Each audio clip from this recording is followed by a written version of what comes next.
Hey everybody, welcome to Marvel Champions Monthly. We have a very special episode for you all today. We're here today with Manny and Gavan, two of the Marvel Dice Throne game designers from the current ongoing Kickstarter. So, I want to let everybody introduce themselves. I have Amerikano with me here from the MCM team. Crimson and Addercop couldn't make it because we kind of arranged this last minute, but we wanted to get it in right before the Kickstarter ended. So, how's it going, everybody? Great. Good. Yeah, it's great. Exciting. We're really happy to have you here. This is awesome. Really excited for it. Yeah, I appreciate it. Thanks for having us on. Especially because, this is the last, 72 hours of your Kickstarter. Yes. You guys probably have a lot going on, so we appreciate you taking some time to talk about it with us. We're on the home stretch. It just takes a little bit of time to run one of those things. It's not like life-changing or anything like that. Yes. It's actually improved over the years. This is Gavan Brown talking. I guess we can introduce ourselves. I'm Gavan. I'm the director of Roxley Games, and also one of the partners in Dice Throne. And I do a lot of branding stuff, which includes creating the Kickstarter page. I also do game design and graphic design for Dice Throne. A lot of hats. Manny? Yes. I'm Manny Trembley. I am one of the owners as well of Dice Throne. Nate can't be here today. He's the other owner and creator of Dice Throne, and so he can't be here. But Nate, all three of us do game design. Nate kind of heads up the development aspect of it. I kind of represent the illustration and the drawing art part of it, and so that's about it for me. And you were asking about is it super busy? Like, we've gotten to the point where we have lots of help too now. So Manny, for much of this year, was insanely busy doing just hundreds and hundreds of illustrations for not only the game but the video. And I did the graphic design for the game. As well as with help from Guy, which is a guy that works for Roxley, and he lives down in Brazil. But also the Kickstarter page, and also the video, the creative direction for the video and stuff like that. So our work, and especially for when we're working with a licensor like Marvel, our work is actually due months in advance because it all has to go through approval processes and stuff. So this is we actually can't pivot that much. Like, normally in a normal Kickstarter, you're pivoting every day, and what's the next stretch goal, and what's the next plan, and the next puzzle, and the next way to interact with the community, and what are the current fires to put out. With this Kickstarter, we had to be very, very front loaded in terms of preparation. I think it paid off because it's a pretty amazing Kickstarter page. It answers all the questions you need. I stumble into a lot of Kickstarter pages where I can't even figure out what's coming at the end. But the FAQ is even updated daily. So if you haven't checked it out, you just Google Marvel Dice Throne. It'll take you right to it. Yeah. You'll find it real fast. Mm-hmm. Yeah. Thanks. So I guess one of our first questions was, our show is mainly focused on a card game, Marvel Champions. Mm-hmm. So we were hoping you could give a 60-second elevator pitch if you're stuck in an elevator with someone and you want to sell them on buying Dice Throne and playing it. How would you explain the game and hook them in? Go for it, Gavan. Man, you take you want me to take it? Okay. So when I describe it to people often as fantasy combat Yahtzee. Is we get to fight people with Yahtzee mechanics, and obviously it's deeper than that and it's richer than that, but that often makes people go raise an eyebrow and wonder, what is this you're talking about? One of the developers, the main designer of the game, who designed the initial system, Nate Chatelier, who's a very talented game designer, he's actually a longtime Magic the Gathering player. So the round structure for Dice Throne is actually akin to what you'd see in a lot of LCGs or Magic the Gathering, essentially, where there's main phases, and there's a main phase and a dice rolling phase, attack phase, and then a defense phase, and then you get another main phase where you can play certain cards before or after you're doing your sort of Yahtzee dice roll. So there is kind of it does lend itself somewhat in terms of the card play to games like Marvel Champions or Magic the Gathering. And admittedly, I have not played Marvel Champions before, so I get dodge tomatoes from your audience here. So, Well, yeah. I was gonna say, playing Dice Throne, I got that vibe, the Magic the Gathering vibe with the different phases, and my wife plays a lot of games with me, and having just the round structure on a card that can be in front of every player, super helpful. And that's a little thing, but anyway, this is the main phase. This is the second main phase. Anyway, that it was very brilliantly done to have it on an individual card for each player. I was just going to say one of the primary goals with Dice Throne was its ease of learning. I truly believe it's a game that can be picked up quickly. It can be learned quickly, ranging from my kids who are 9 and 11 up to my wife's dad who lives with us. We play. We're normally an Uno house, but everyone here can play Dice Throne. So awesome. Another, if we talked about like the dynamics of the game, obviously there's massive asymmetry between each of the characters, so that's obviously one of the draws. But really, the game is about and why people love the game and why it does so successful at cons is because it provides a very consistent experience of excitement. So people will, it's really hard to roll. You have an ultimate ability on your board. It's very hard to roll. But very often, like new players at cons, when they're sitting down playing it, will experience an ultimate in their first little demo game. And there's, it's such an exhilarating feeling that people will often be screaming and hollering. Or when you get closer to the end of the match, the game is almost designed not to really have a lot of blowouts. It can happen, but the game is the characters are quite balanced. And what you'll see is, often games will come down to, I have 1 health left and you have 10, and it's my turn, and then I hit you with my ultimate, and I just barely win the game. Which is, if you're into a game that provides excitement more than it does puzzle solving, Dice Throne is definitely a game for you. And I've played, with my kids, with Manny and the team, I played hundreds of games, but I've also played hundreds of games with my family. It's an amazing game to play with, your kids or your significant other. Yeah, so that's kind of the sales pitch from my end. A good sales pitch. Okay, well, so you guys have talked a little bit about Nate's not here. You gave us some background on him, with his Magic the Gathering background, or at least playing it, right? So can you tell us just a little bit about each of yourselves with your history of gaming?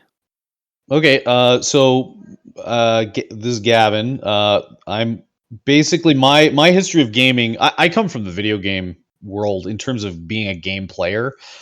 So Roxley our first game was like in 2014. How I got into board games was I played Carcassonne at a friend's house, and I had been sort of conditioned to believe, board games suck, because you have all these like classic games. Monopoly is a great game, but does it need to be on the shelves for 100 years? Maybe not.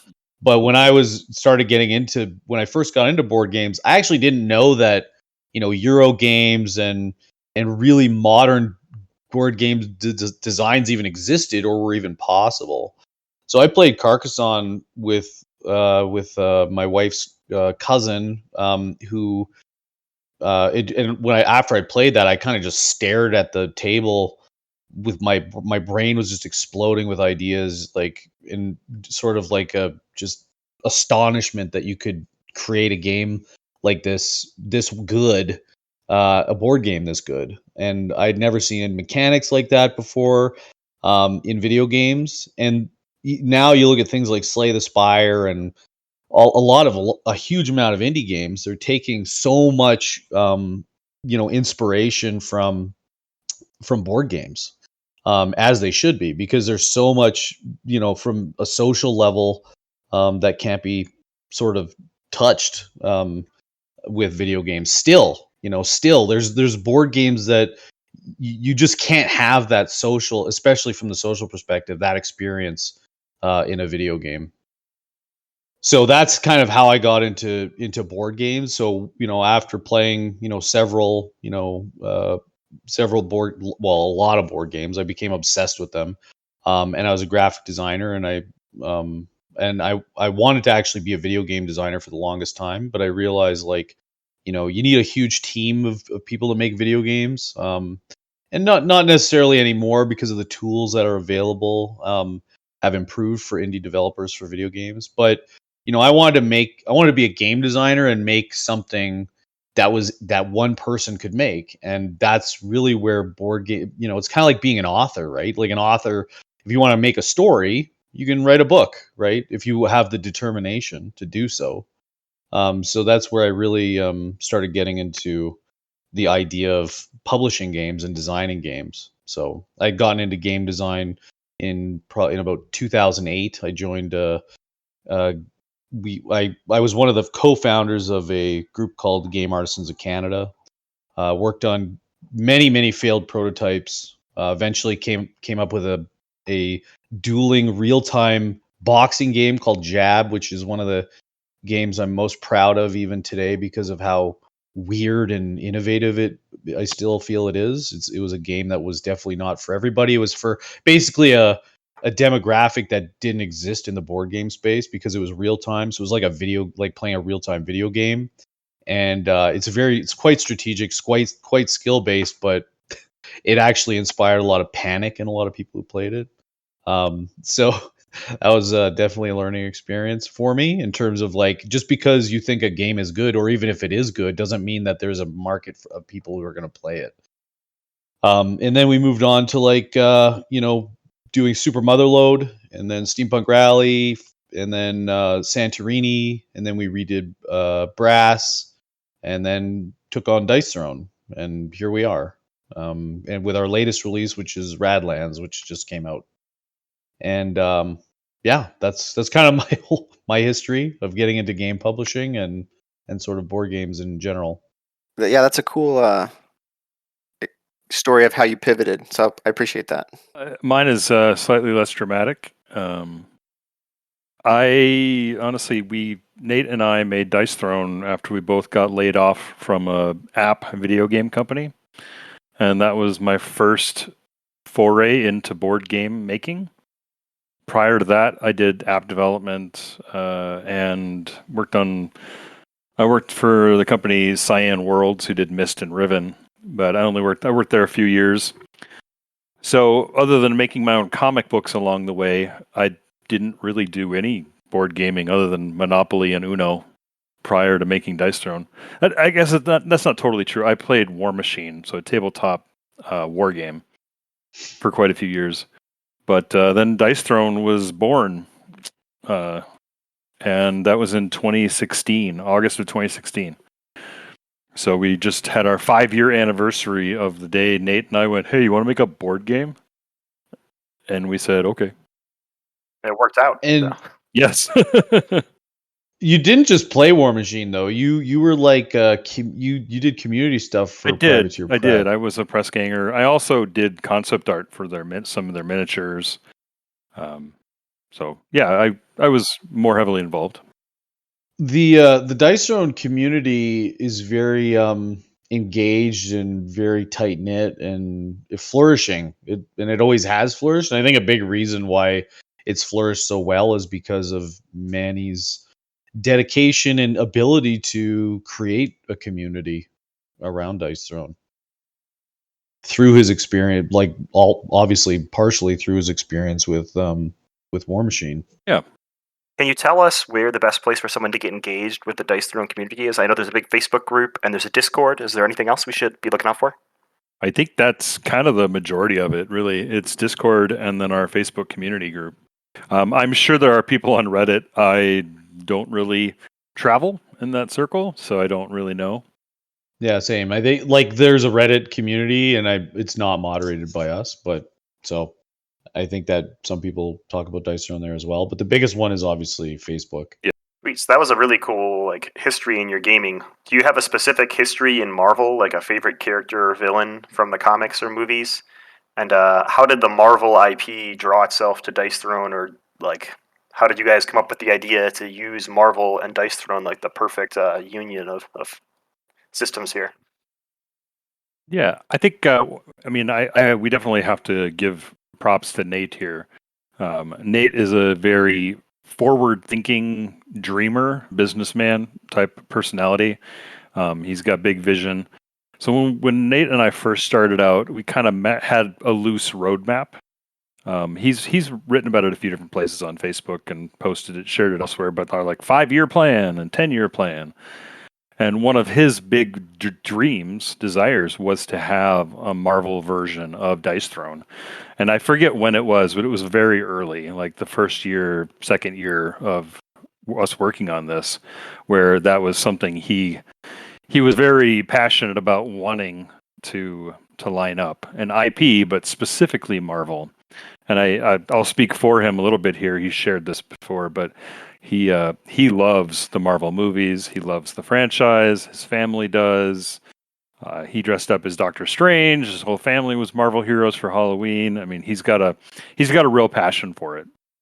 And I know for myself, I was 15 when I read my first X-Men comic book, and it was Uncanny X-Men. I forget which one, and it had a double-page spread of Storm. It was like first page, second page, 2-page spread of Storm dodging lasers in space. And I was like, oh my goodness, this is amazing. I want to draw comic books. And so I spent a large part of my life trying to draw superhero comics and make Marvel books and stuff like that. Successfully failing all the way up until we made Marvel Dice Throne. So you also, though, did a lot of Kickstarters selling comic books. That is true. I have self-published a number of books. I also published some books with Image Comics, but I mostly, like the next guy, dwell in the MCU. I was an Image Comics guy when I was a teenager. But yeah, I think Thor is my favorite hero, and definitely wanted him to be in this series or in this game.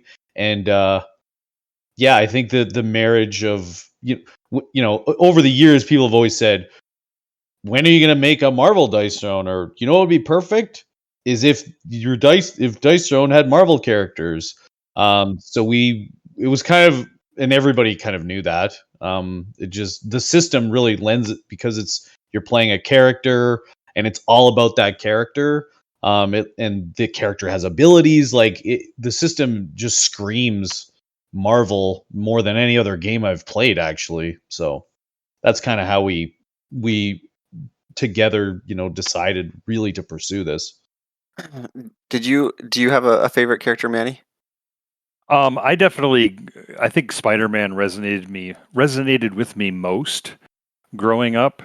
I think if I had to say my favorite, it was probably Longshot.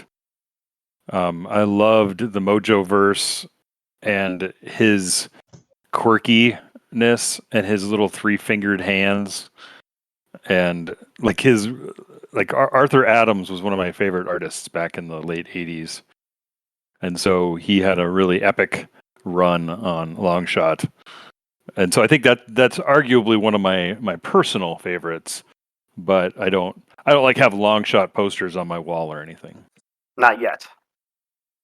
Not yet. Well, Gavin, you had mentioned you admitted to not having played Marvel Champions, and that's okay. You just let us know when you want to get on Tabletop Simulator and get a couple games in, and we can make that happen. Sure.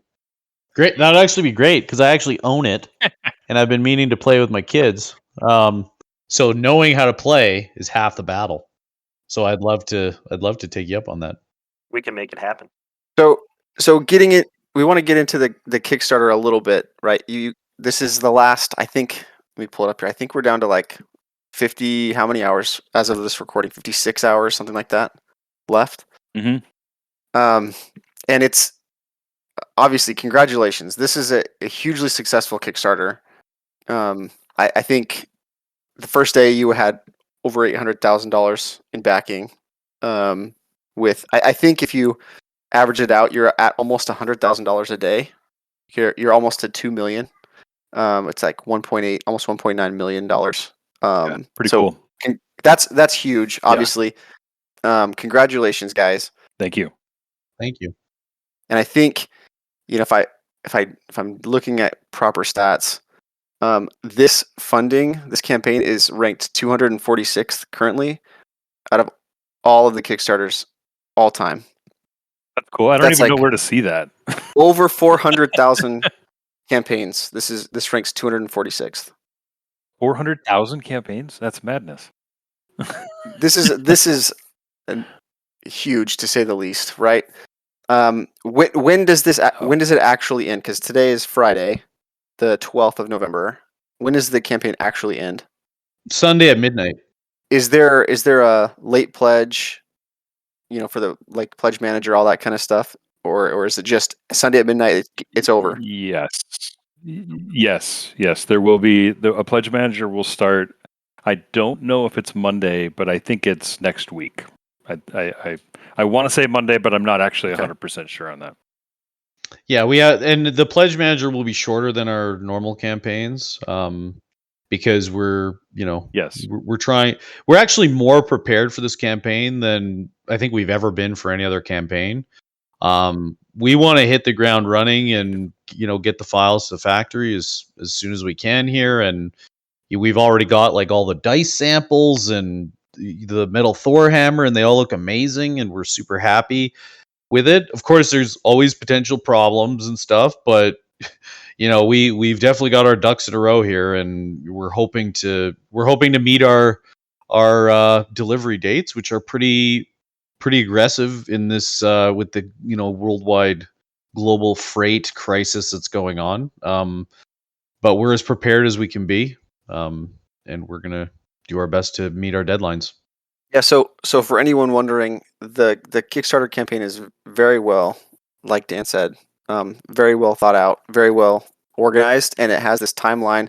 And you're expecting fulfillment, hopefully, to begin in June of 2022, right? That's the goal. That is the goal.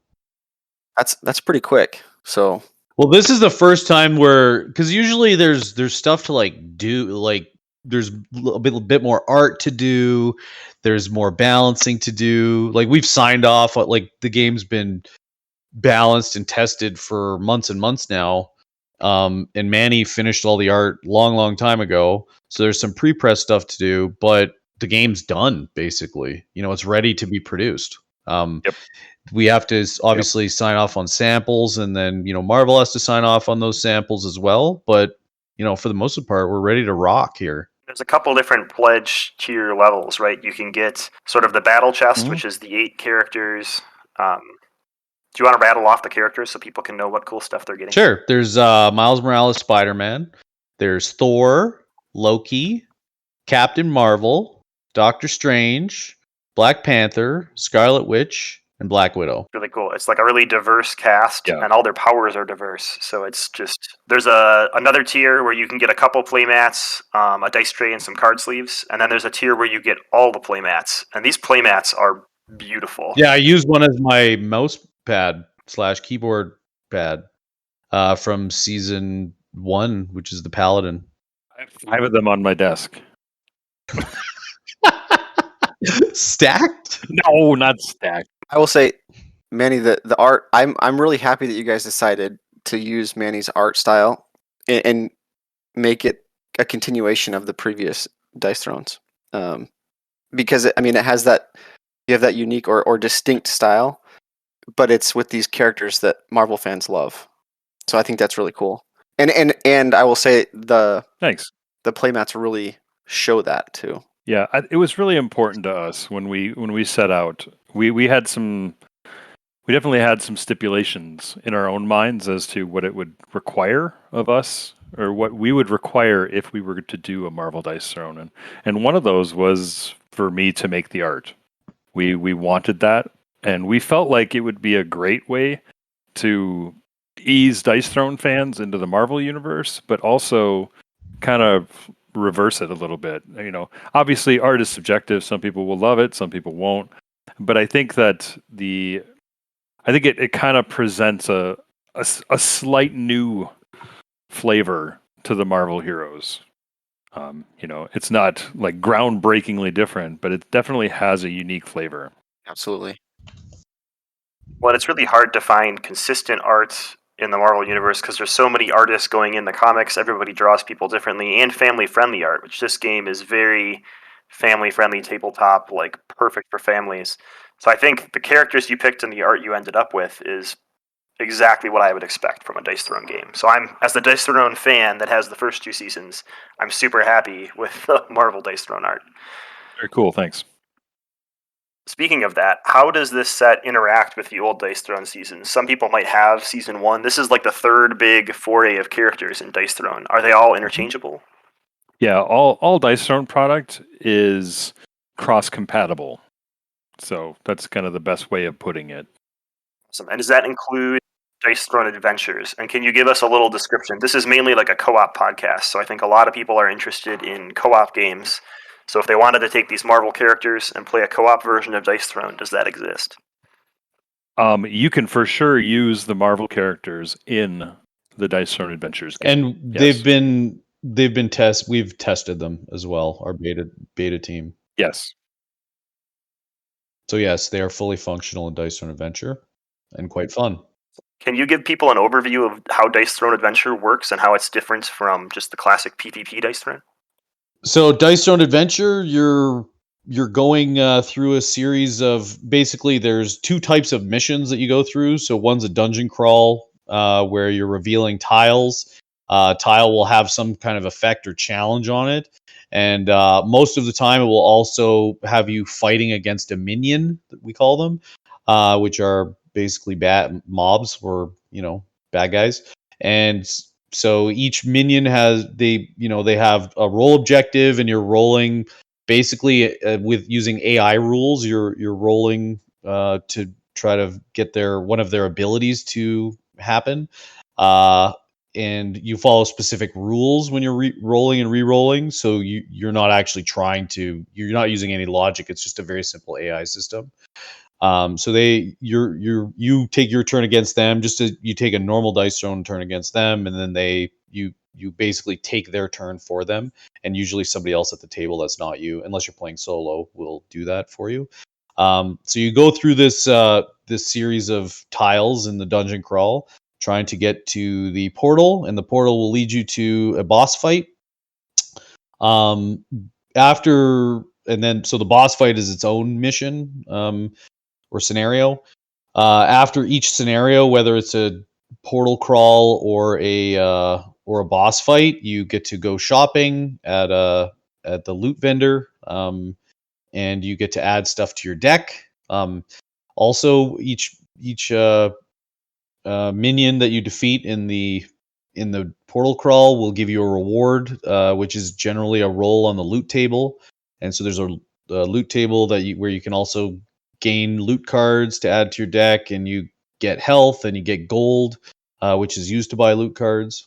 So we added a sort of loot lottery systems, which was inspired by Diablo and those types of games where there's random drops, which can also be a huge windfall if you might be close to death and you roll on the loot table when you barely beat a guy, and you barely heal up in time before you die. The game is quite challenging, which we want it to be, and that's probably attractive to Marvel Champions fans. It's very intense throughout. There's a lot of discussion and full cooperation that is required if you want to be successful in defeating the Mad King at the end of the game. One thing I would add, it's actually really fascinating, is that because Dice Throne is built on a dueling system, players can start to kind of fall into a groove of how you play a hero. Like, what's the optimal way to play the Barbarian or Shadow Thief or whatever when a dueling setting?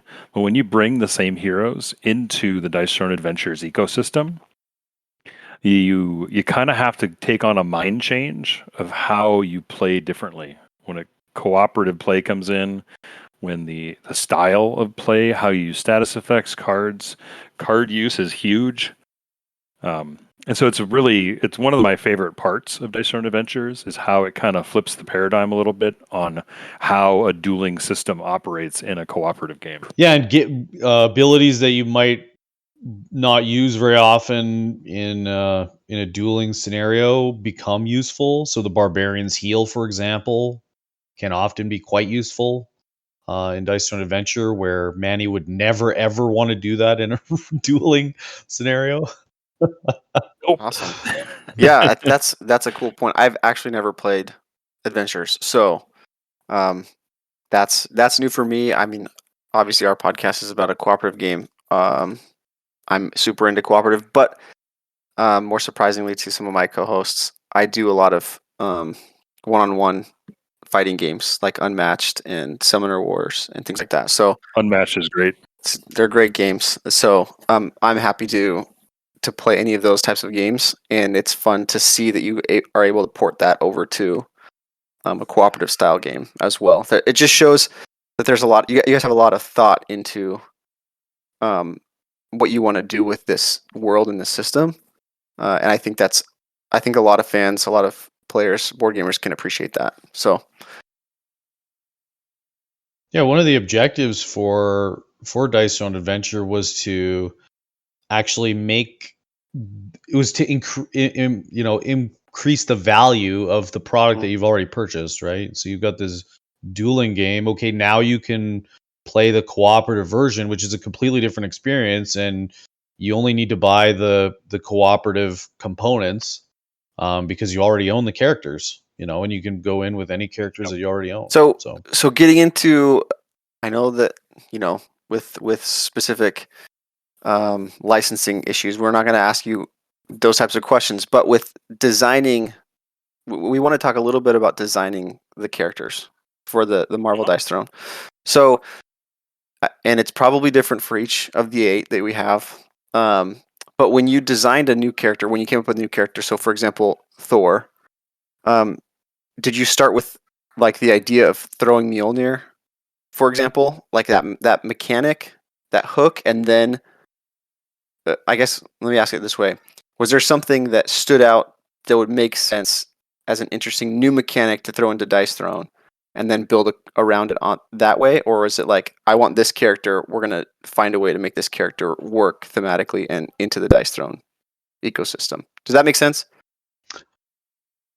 Yeah, I would say it's a mixture of, like, you're basically saying, did we design by theme or did we design by mechanisms? And I think it was kind of a mixture. Yep. Like, for example, the Loki's illusions that Nate came up with, he really wanted this like social deduction, where we as a group wanted a sort of social deduction sort of mechanic in the game, and because we'd never done that before, right? So with Loki, you put down your 3 illusions and then you point to which one you think your opponent should choose, and so you're lying and bluffing. It's a bluffing mechanic, and so that's never been done. So we wanted, I think, a big huge goal for us when we were designing the heroes for the season were asymmetry. We wanted them to all feel quite different, but also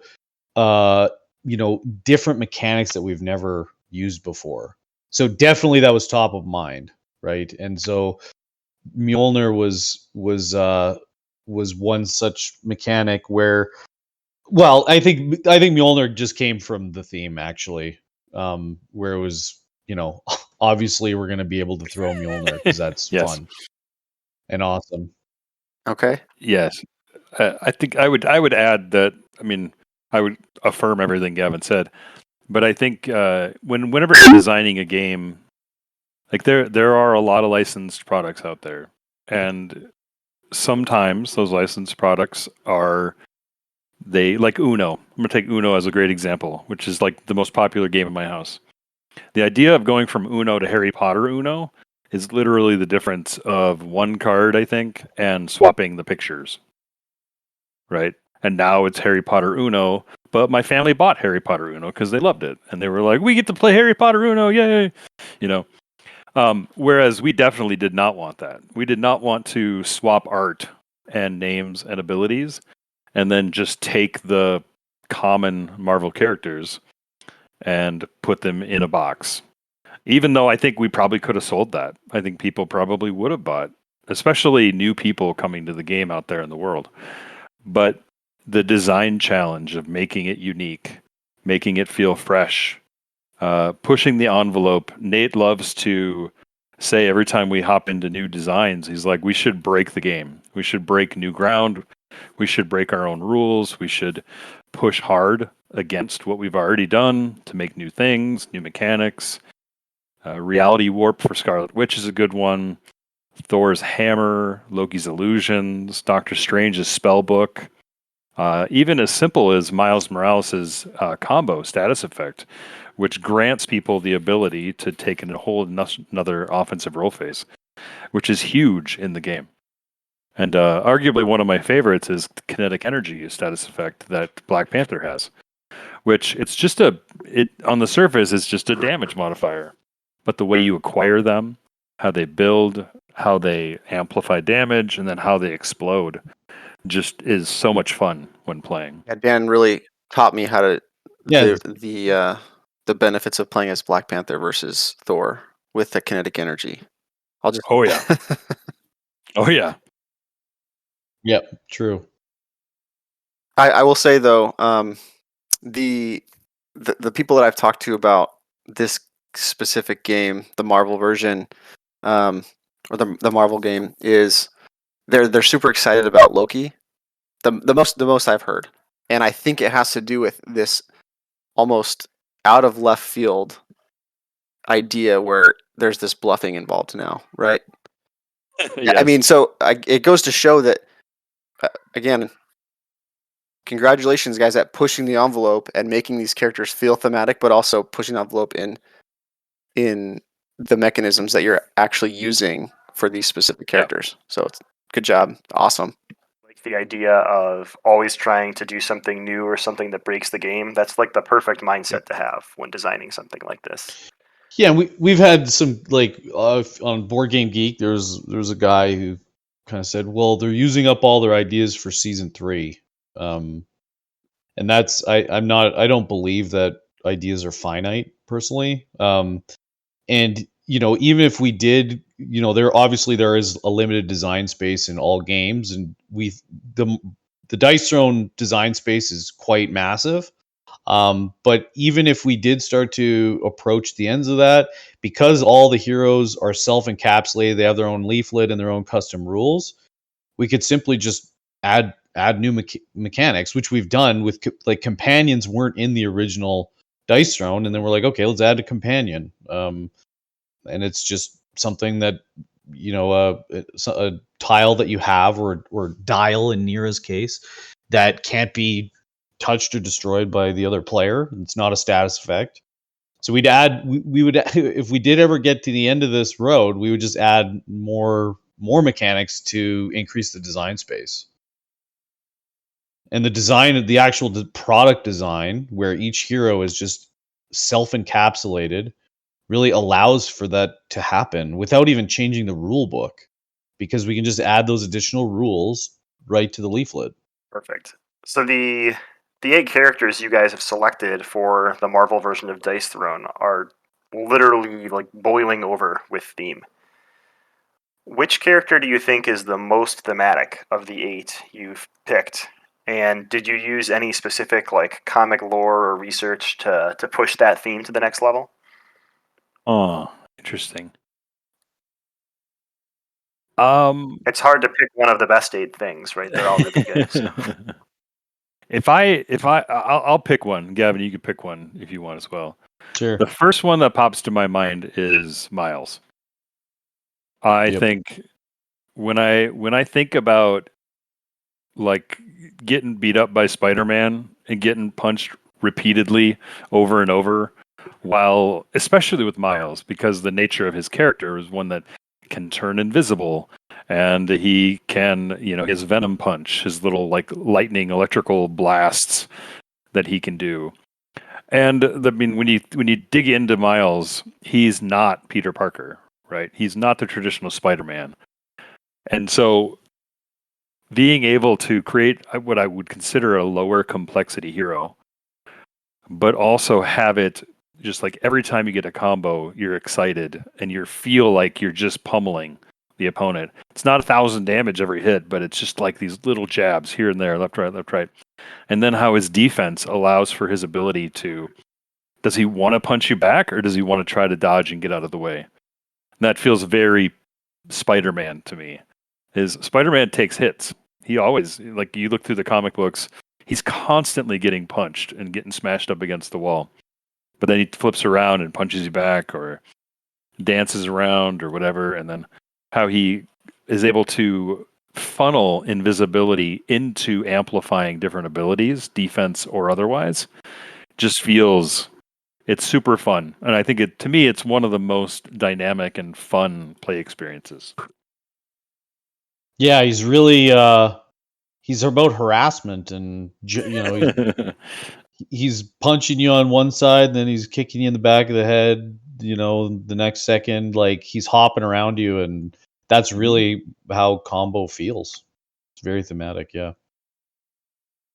For me, I would say I don't know. It's they're all quite thematic. I would say one that we really tried to extrapolate more than even from what I've seen from the comic research that I did was Black Widow.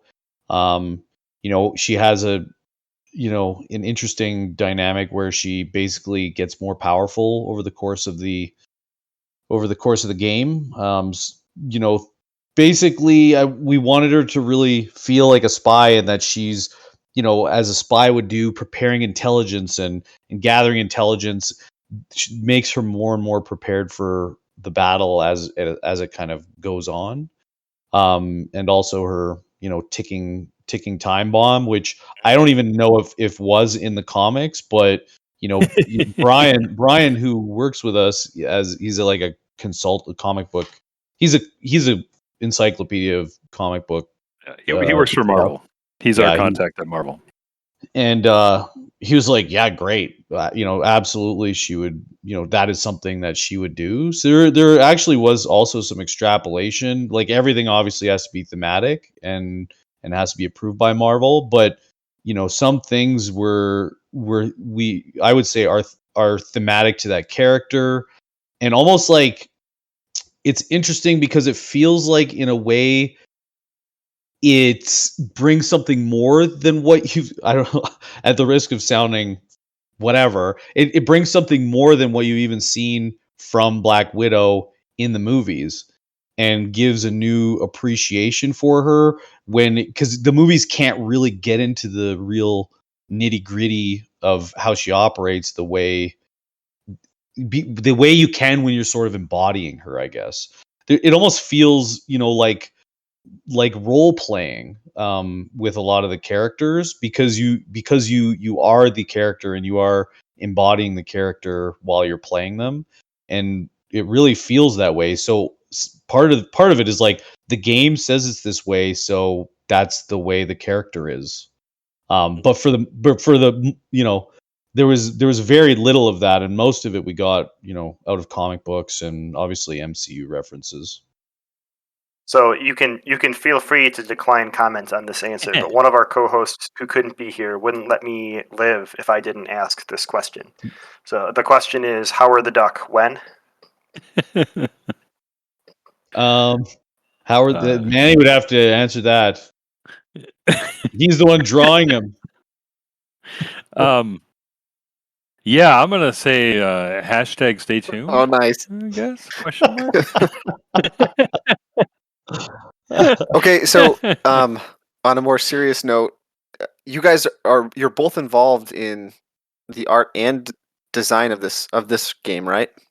If I and Mhm. we've already talked a Yes. lot about the art and how like the playmats look and everything, but going into the design of the power levels for these different characters, right? Because um, Thor, he's the god of thunder. He's literally a god. And this comes up a lot too when we talk about Marvel Champions, but versus Miles Morales, who yeah, he has superpowers, but he's more of a street level hero, right? So, um, how do you find? Did you find it difficult to determine the power levels? I mean, obviously you keep things as balanced as you can, but you know, what's that line that you had to walk in developing these different characters based on the different power levels, like Doctor Strange and Scarlet Witch are some of the most powerful heroes in Marvel Comics. Yes. Well, unfortunately, Thor can one shot Spider-Man in Marvel Dice Throne. Just kidding. No. I mean, yeah, like you have to do with every sort of head-to-head two-player game. It's not fun if reality is not fun. That's why we play games. So they're quite balanced. I think one of the key things when you're designing anything like this is Nate's a programmer by trade. And so one of his big strengths is mathematical balancing. And I think any game that uses lots of dice, probability, has to be tightly balanced for that. And he does an incredible job doing that and leading that. But one of the things we want on top of that is the feeling of balance, the feeling of power. And so when you're playing Captain Marvel, I mean, come on, let's think about it here. Who flew in through giant spaceships at the end of an Endgame, right? She is arguably one of the most powerful characters that has existed in the entire MCU, and she's going to fight Black Widow, right? I mean, if people really want to get into this argument, right? But when you're playing those characters, you want to feel like, I'm Black Widow. I can totally take down Captain Marvel. I can take down Thor. I can fight Doctor Strange, Scarlet Witch, etc. Right? And when you're that's what I want. And when the person sits down, they're like, "I'm Black Widow, and I'm totally gonna subvert the odds. I'm gonna take down these juggernauts."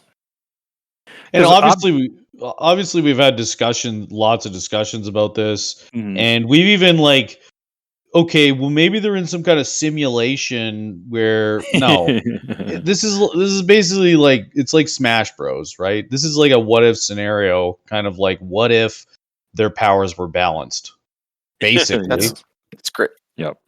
Yeah. I mean, it's like Batman beating Superman, right? Like that's like the quintessential argument kids have or comic book nerds had for years.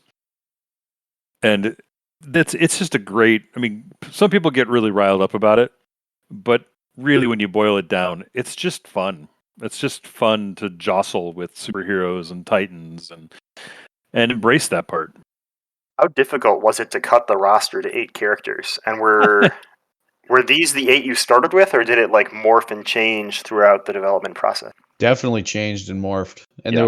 there was some that should we talk about some that didn't make the cut, Manny? Was that dangerous? I drew a piece of art for Squirrel Girl because I was petitioning to have her in the game. I would have bought it. I'm just saying. Manny fought hard for Squirrel Girl. I did, but I mean, I think it's interesting because obviously there are thousands and thousands of Marvel superheroes. So the truth is can we make everybody happy with our choice? No, we can't. So part of it has to start with what heroes do we want in the box. The Dice Storm was built on the principle of making a game for us. Gavin has to like it. I have to like it. Nate has to like it. Yeah, if we're not passionate, the game's not going to be good. Yep. We have to be excited.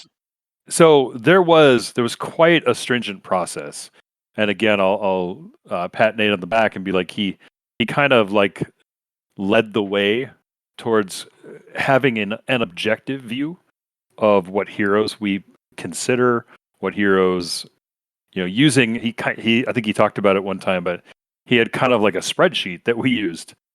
So it's like we used math to find our balance in a certain way, where like thinking about what heroes are popular, right? Because that is important. Like, what heroes do you guys want to play, right? We want to think about that stuff, but also, what heroes do we want? It's our game, so we should have a say in the heroes we make. But then on top of it, there's a kind of a third layer: is what heroes are interesting to play, what offer interesting mechanics. Yes, and some of the ones that made it, that didn't make the final cut but almost made it. Mm-hmm. Here, I'll say one. Mm-hmm. Rocket and Groot. Yep. And the reason they didn't make it was because we just felt other heroes would have been made for more interesting gameplay. Mm-hmm. And that's that. And if I was challenged because I was fighting for Rocket and Groot, and I was challenged with, well, okay, tell me the mechanics then, and how it's gonna be interesting. And at the time, I didn't have an answer, but that doesn't mean we couldn't make, if we ever did, which we don't know if we're gonna do, or if even Marvel would want to do another Marvel Dice Throne season. But if we did, then maybe we would, by then I would have solved it, or one of us would have an idea of how, what their core shtick is, right? We don't want to just put in characters like, this character is awesome, therefore it should be in the game. No, they have to be fun, right? That's actually the most important thing, is they got to be fun. When it boils down to it, really what we're doing is playing games. You're designing games for people to go and play, right? So 100%. I appreciate that. That's like the number one thing in your guys' mind is, hey, well, we want to design it for us, but also we just need to have fun. Yep. So speaking of, you got these 8 characters. Who's your favorite to play as? So playing the game, I mean, who is there one that you gravitate toward? You're like, I want to play this. Maybe it's the mechanisms, or maybe it's the theme, but you're just like, this is the one ideally you want to play all of them. But is there one that stands out more than the others? I have one. Gavin, what's yours? It's such a toss up for me. They're all so good, but I probably gravitate towards Thor the most. I love throwing the hammer and retrieving it, and I can throw it and retrieve it and smash it off you 3 times, and then somebody else, and I love that mechanism, and I love in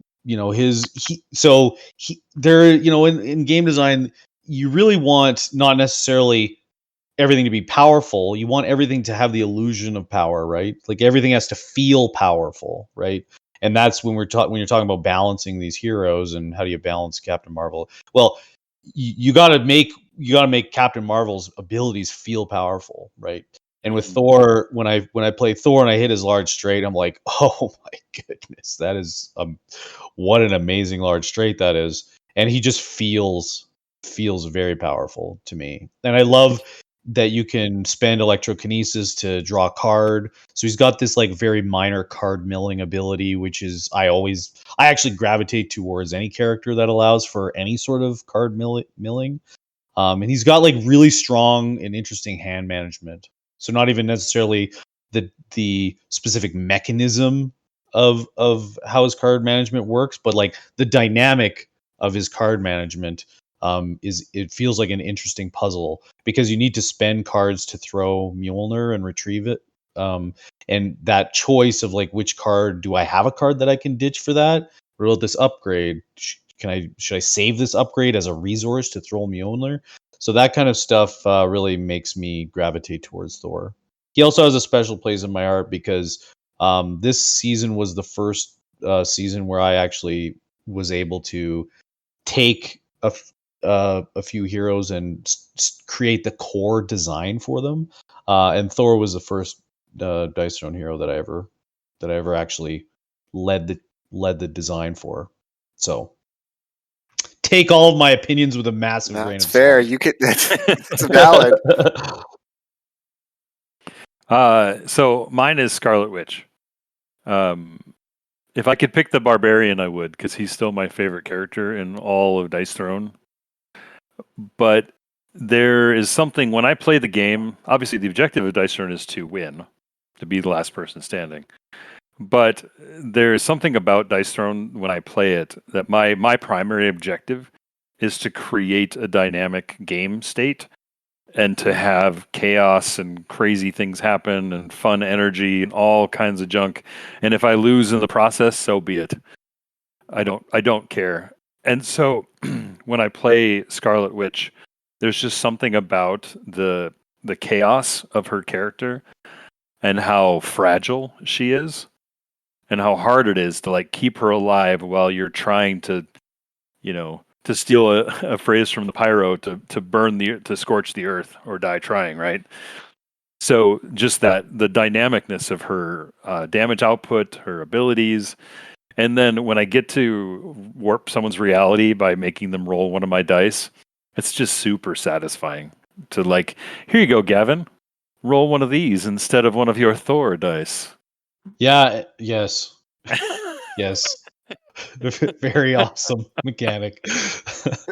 So like I even love that. To me it's like this super powerful ability, but sometimes they just roll a large straight and you're like, oh, I did all that and then you just got one of your best abilities on your board.